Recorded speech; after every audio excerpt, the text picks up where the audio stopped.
Oh, bring me back to the Vancouver days, Thordy. When you met, what was Shane O'Brien like when you Hordy was first the best. when you first met a young Shane O'Brien? You know, I watched Shane up and coming. He had 30-some fights. He's number 1 in the league in fights, and I'm trying to figure out when I'm going to have to fight this guy.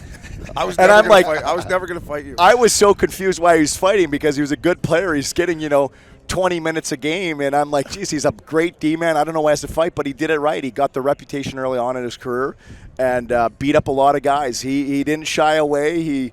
He threw him down the pipe, and then when guys like me came in, he didn't have to do it anymore, and I got stuck all of a sudden putting out the fires. Do you remember? I played with for half the price he got paid. Do you remember the fight against Josh Gratton in Nashville? Oh yeah. Oh my God, dude! It was right in front of our bench. Oh my God! Good old Josh Gratton. It was that guy could take him. It was a Saturday night, and their team was staying the night, and this poor Josh Gratton was fucking in the dentist chair until about 4 in the morning with our dentist. We had a great dentist back then.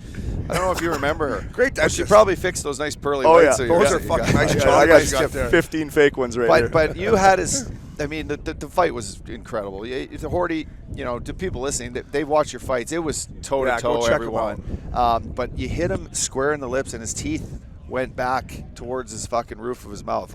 I remember buckling him and thinking that he was done. And Josh, nobody was beating up Josh. If you look at his fight, nobody beat up Josh. No. So I was kind of surprised when he did the old down, and then he kind of popped up, and I'm like, holy, I'm in trouble. And now you know because you can't feel anything. Then it's like, And I'm like, oh crap. And we kept going toe to toe, and nobody knows this, but I got hit in the stomach, and he knocked the air out of me, and I kind of had to I've never had in my whole career the air knocked out of me with a gut shot. So I'm going to the penalty box, acting like I broke my hand, but I'm bent over trying to get my air, and I'm like, all the way to the belly box.